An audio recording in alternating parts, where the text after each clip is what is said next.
There are endless ways of cooking a chicken, and there are endless videos about how to cook a chicken, from roasting them whole to spatchcocking to the so-called chicken steak. And a lot of times I, just like a zombie, throw a chicken breast into the oven because it's easy and I just want to check the protein box. Why would you want to cook a bird in any particular way? The answer is actually both a little bit simpler and also potentially a bit more complicated than you might think. And yes, I know that sounds confusing, but bear with me for one moment, because you see, it all comes down to which part of the chicken eating experience is your favorite. In this video, I'm going to break down for you exactly what that means, and hopefully by the end you can decide which style of cooking chicken might be your favorite. But before I start, let's talk about the 3 ways that I am going to be cooking chicken. I'm going to spatchcock one, which for those of you that don't know is a chicken whose backbone is removed. And usually the keel is taken out as well. More on that in just a minute. I'm also going to be roasting a whole chicken in the kind of throw it in the oven, if you will, style. And finally, I'm going to be cooking this slightly more involved boneless half chicken that my first chef called a chicken steak. So let's break down quickly the parts of a chicken that you actually eat. There's the breast meat, the thigh and / leg meat, the bones, which you may or may not want to turn into a broth or stock, and then there's the skin. And any of these can be terrible if they're not cooked properly. You've probably experienced it. A chicken thigh that's chewy, or a chicken breast that is either undercooked or rock solid, and nothing is worse than watery, flaccid, nasty chicken skin. Okay, let's jump right into the first method. This one I'm spatchcocking. I just took my scissors and cut along the backbone, and then I used my hand to flatten the bird. And while technically I should be removing the keel, which is this little piece of cartilage in between the 2 breasts, most recipes that you find online skip this step, which is actually for the best, which we're gonna see why in a minute. You can see immediately 2 of the big benefits of spatchcocking. This is a big opportunity to add flavors to the meat. You could cook this thing on a bed of herbs or do the classic buttermilk brine, which I'm personally a big fan of and is what I'm gonna do for this cook. And because of the way the bird is laying flat, you can also very easily put a compound butter under the skin. Personally, I went with a roasted garlic, habanero, and lemon butter.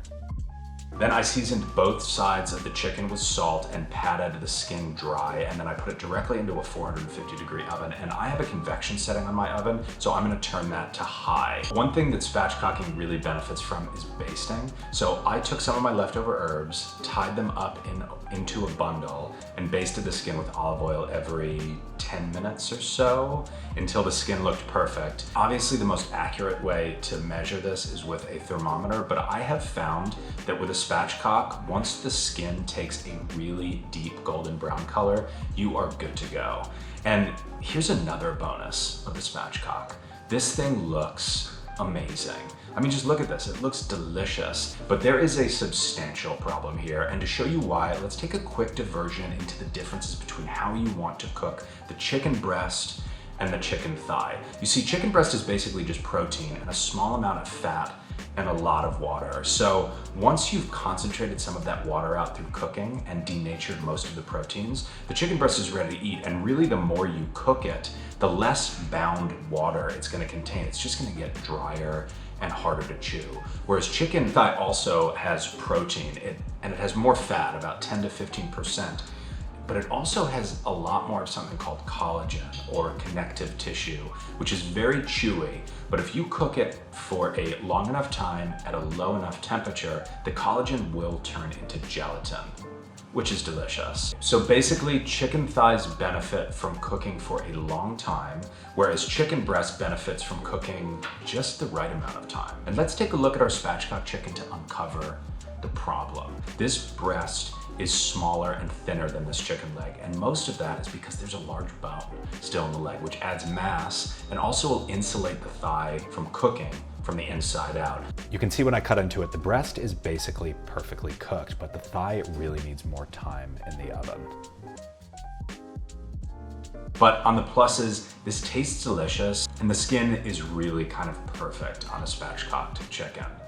So now let's move on to the classic whole roasted chicken. What I'm doing here is stuffing it with a bunch of herbs and a split head of garlic, seasoning it on the inside and outside, and putting it into a 450-degree oven, also with the convection fan on high. And this also can be brined, but I don't actually think this method is worth any extra effort. More on that in just a second. And now that this thing is cooked, I want to give a shout out to how good this skin looks. But beyond that, this bird is a chef's nightmare, because the breast is exposed to so much more air and heat than the thigh, and it has hardly any bone to insulate it or protect it. So you end up, no matter how long you cook this thing, with a severely incorrect difference between how the breast and the thigh is getting cooked. The breast is gonna be way overcooked, and the thigh is gonna be way undercooked. It's the exact same problem that spatchcocking has, but it doesn't lay all of the skin out flat to get such a perfect and crispy skin. And I have seen over the years a few hacks to try to fix this. My favorite is the Jacques Pepin method, where you basically hack into the thigh joint to expose it to more heat. But I just don't think it's worth it. And before you say, isn't that why you're supposed to truss a chicken? But if you actually think about it, trussing is just gonna make this problem worse, because you're exposing less of the leg to the hot air of the oven when it's tied up so closely to the rest of the chicken. So for this last method, I'm gonna run over it pretty quickly, because the butchery and cooking is possibly a little too involved for most of us on a weeknight dinner, but this method was really engineered to address these issues. And basically what you need to do is remove the entire half of the chicken all at once and take the thigh bone out. And I am gonna do this in real time, just so you can see that this can be really quick with a little bit of practice. Start by cutting right along the breast here, and just cutting down until it's just breast. And then right under that seam to pop the thigh out, dislocate that joint, go right through the thigh, get that tender, and then cut the rest of this skin. To take this thigh bone out, I'm gonna run my knife along the bone.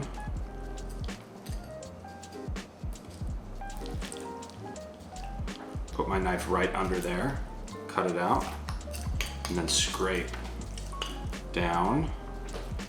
I'm gonna scrape this top part of the thigh bone clean, put my fingers under it, cut that out.